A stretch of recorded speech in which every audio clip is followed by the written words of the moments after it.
Ready? Ooh! RRR!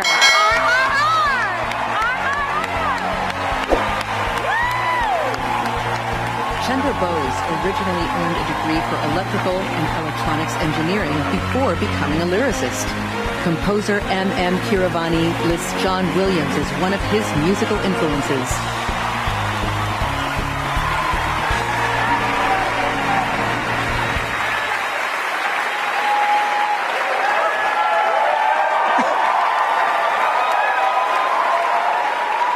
As Hollywood gears up to the 95th Academy Awards tomorrow, a lyricist from India is preparing to potentially make history at the ceremony. For the first time ever, a song from an Indian film is nominated for an Oscar, despite the country's long history of music being celebrated on screen. Fresh off a win at the Golden Globes, Naatu Naatu is one of the favourites to take home a prize. Our arts editor Nina Nana went to meet the man behind the music. फिर India का जो reference है वो Oscar में इस हफ्ते आया है। ठीक है जी, इंडिया की जो एक इंडियन प्रोडक्शन थी उसने ऑस्कर जीता, दूसरी कंपटीशन में थी। टोटल 3 जो थी ऑस्कर्स जो थी वो इंडियन फिल्म जो थी वो कंटेंशन में थी, कर रहे थे, और एक ने जो है वो अपना सॉन्ग। अब ये देखें कि एक तरफ वो अपनी सॉफ्ट पावर में भी नंबर 1 पे जा रहे हैं, ऑस्कर विन कर रहे हैं। वो हार्ड पावर में जब आता है तो they are also winning. So hard power is कि वो दुनिया के लार्जेस्ट इम्पोर्टर हैं, और उधर ऑस्कर में भी उन्होंने नाम जो बना लिया। So that's where the nation is going, and here it is Pakistan, जो कि सुबह दोपहर शाम, जिन्होंने पंजाबी कहते ना, फाड़ लो हो रही है, लड़ाई हो रही है, मार कुटाई हो रही है। पूरी दुनिया में तमाशा बना हुआ है पाकिस्तान का कि इमरान खान को गिरफ़्तार हो जाना चाहिए। इमरान खान कहते गिरफ़्तार है, इमरान खान पे इतने FIRs हो गई हैं, इमरान खान ये है, इमरान खान वो है। इमरान खान आज देख रहा था कि अमेरिका के साबिक़ एक सफ़ीर हैं और डोनाल्ड ट्रंप के पॉइंट मैन रहे हैं, इवन के बाइडन के भी रहे हैं फॉर अफ़गानिस्तान पाकिस्तान। ज़ल्म खलीलज़ाद, उन्होंने भी आज एक बयान दागा और कहा जी कि पाकिस्तान में जल्दी जल्दी इलेक्शंस हो जाने चाहिए। सो ये पाकिस्तान का तो ये मजाक बना हुआ है, और पाकिस्तान इस तरह दुनिया में, जिसे कहते हैं ना, इस रेफरेंस से याद किया जा रहा है। अब 11% जैसे मैंने बताया कि इंडिया की आर्म्स वो है उसमें, ठीक है जी। और अब ये आपको पता है कि अमेरिकन्स ने थोड़ा अर्सा पहले ये कहा था कि हमने इंडिया को रशिया से दूर कर लिया, and that is proved by the statistics. और वो ये है कि जो रशिया जो था लार्जेस्ट सप्लायर था 2013 टू 2017, लेकिन 2018 टू 2022 जो है 18 से 22 के बीच में जो इंडियन इम्पोर्ट्स हैं रशिया से वो 64% कम हुई हैं। This is what the CPD is saying, ठीक है जी। और अब ये देखें कि, और फिर यह है कि इंडिया की जो आर्म्स सप्लायर है, और वो भी एक उसकी जारी बात है वजूहात है। अब इंडिया ने क्या किया है कि वो बेसिकली उनके पास पैसे हैं, वो क्या कर रहे हैं, उन्होंने सबको अंडर प्रेशर किया हुआ है, वो कंपटीशन में चले गए हैं। वो जितनी भी सप्लायर स्टेट्स हैं, ठीक है, जैसे मैंने बड़े बड़े नाम लिए, आपको बताया कि ये सारे के सारे जितने भी फॉर एग्ज़ाम्पल क्या नाम है इनका, जो एक्सपोर्टर हैं, उन सब को उन्होंने टेंशन में डाला हुआ है। और वो इस तरह के, जैसे अमेरिका 40% कर रहा है, तो इंडियंस अपना शेयर भी उससे ले रहे हैं, रशिया से भी वो ले रहे हैं, वो फ्रांस से भी ले रहे हैं, वो चाइना को निकाल के, वो इटली के साथ भी, अभी जो इटली की प्राइम मिनिस्टर आई थी, ब्रिटेन से भी ले रहे हैं, स्पेन से, और साउथ कोरिया का मुझे नहीं पता, लेकिन इसराइल जिसका ग्लोबल जो आर्म्स ट्रांसफ़र में शेयर 2.3 है, उससे भी ले रहे हैं। सो दुनिया के जितने जहाँ जहाँ से टेक्नोलॉजी है, जिन जिन के पास पैसा है, इंडिया सबसे ले रहा है। सो इंडिया ने क्या किया है कि वो उन्होंने अपने आप को, उन्होंने कंपटीशन बढ़ा दिया। उन्होंने कहा इससे गन ले लो, इससे पिस्तौल ले लो, इससे ये ले लो।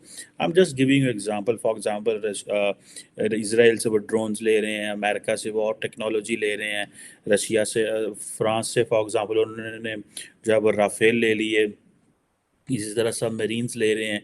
आप देखिए ना कि अब इंडिया की जो आर्म्स इंपोर्ट है रशिया, फ्रांस, और उसमें 62 को कॉम्बैट एयरक्राफ्ट, 4 सब मरीन जो थी, ये 500% जिसे आप कहते हैं कि ट्रेड डिफेंस की बढ़ गई है जस्ट फ्रांस के साथ। 500%, 489% बढ़ी है।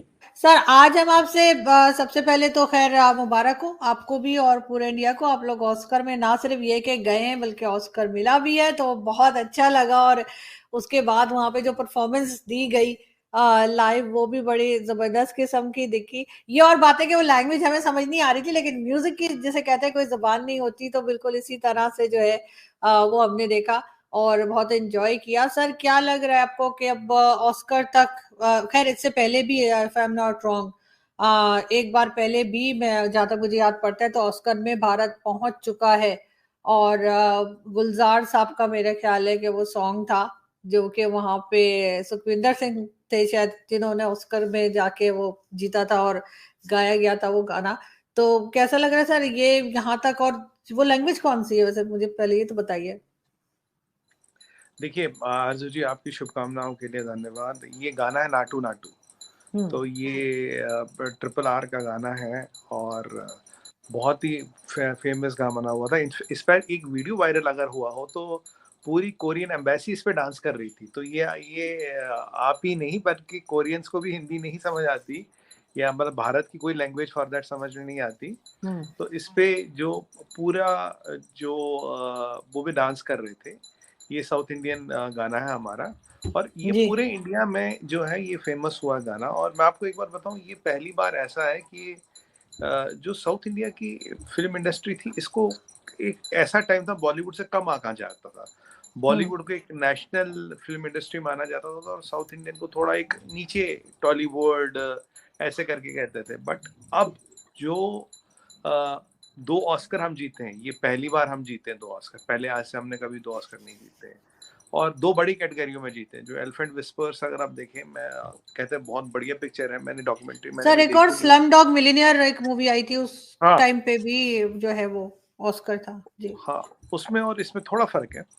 तो एक एलिफेंट विस्पर्स और ये जो थी, तो आरजू जी 2 बड़ी कैटेगरियों में ऑस्कर जीतना।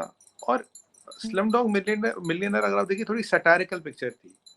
वो एक सरकाज़म दिखाती थी, वो इंडिया की अंडरबेली को दिखाने की कोशिश की गई, और जो कि पूरी ठीक नहीं है। उसमें ऐसी कई सारी चीज़ें दिखी गई जो यहाँ होती नहीं है, पर उनको एक इंडिया का बेचारापन, इंडिया की मजबूरी, इंडिया के माहौल को ऐसा दिखाया गया कि इसलिए वो गोरे कूद कूद के उसको अवार्ड दे रहे थे। पर अब ये जो है, अगर आप ट्रिपल आर देखें तो इसमें इंडिया का नेशनलिज्म, एलिफेंट विस्पर्स, इसमें इंडिया का नेशनलिज्म, महावतों का जो कल्चर है वो दिखाया गया है। इसमें कोई इंडिया की अंडरबेली, इंडिया की कमजोरी, इंडिया की मजबूरी या किसी लाचारी को नहीं दिखाया गया। It has shown the brighter side of India, और तब इसको मिला। और ये जो गाना है काफी जगह फेमस हुआ है, काफी इंटरनेशनली ये गाना फेमस हुआ है। इसकी धुन ऐसी है कि हम नाचते हैं, और इसे साउथ इंडियन जो इंडस्ट्री है उसने एक बहुत बड़ा, वो करीब एक नेशनल खिलाड़ी बन के ही नहीं उभरी है, बल्कि सीधा इंटरनेशनल खिलाड़ी बन के उभरी है।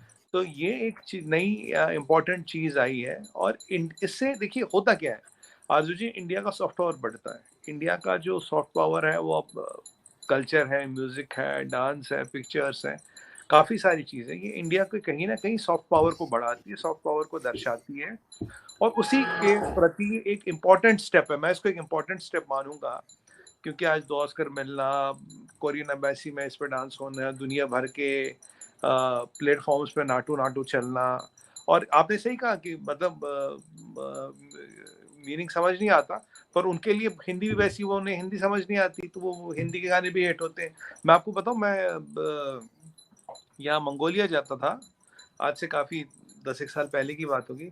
तो वहाँ की लड़कियां थी, वो हिंदी के गाने गाती थी, दुनिया में कितनी मोहब्बत है, दिल्लियों में कितनी चाहते, उन्हें समझ नहीं आता था। मुझसे उन दिनों तो इतना नेटफ्लिक्स वगैरह नहीं था, तो मुझसे वो डीवीडी आती थी, डीवीडी बनाती थी। और वो I mean they were fanatically into Indian songs without understanding meaning उन्हें समझ नहीं आता, उन्हें हिंदी नहीं आती, उन्हें उतना ही आता है जितना उस गाने में था। और एक बार मेरे को याद है, मैं कजाकिस्तान में था, तो मैं एक मॉल में गया कुछ लेने, तो वहां चल रहा कजरारे कजरारे तेरे कारे कारे नैना। मैंने, जो मेरे साथ था कजाक, तो मैंने उससे पूछा, मैं कहा ये इंडियन शॉप है कोई? कहता नहीं। मैं कहा कोई पाकिस्तानी होगा? कहता नहीं। मैं कहा ये कहाँ चल रहा? मॉल का जो सेंट्रल सिस्टम है, जो मतलब म्यूजिकल सिस्टम, उस पे चल रहा कजरारे कजरारे तेरे तेरे। सही। कहता नहीं, हम from very beginning we like Indian songs, we like Indian music. मतलब आरजू जी पूरे मॉल का जो सेंट्रल म्यूजिक सिस्टम होता है, जैसे पूरे मॉल में सुनाई देता है, गजरारे गजरारे तेरे नैना चल रहा, उन्हें भी समझ नहीं आता, but they loved it so much, ये दिन भर चलता था। तो उस दिन मुझे समझ आया कि सॉफ्ट पावर कितनी पावरफुल है और ये कहाँ कहाँ तक और कितनी दूर तक फैल सकती है। जी सर, एक और सॉन्ग बड़ा चला था एक टाइम पे, खैर उसे अवार्ड तो खैर ऑस्कर तो नहीं गया था वो, लेकिन ये कोई कोलोवेरा डी ऐसे करके कुछ था ना, हाँ तो हाँ, वो धनु जी का गाना जी कोलावे। जी कोलावेरा डी, तो वो बहुत पाकिस्तान में चला था, इतना चला था कि हम लोगों को अभी भी देखते हैं और हमें बड़ा मजा आता है।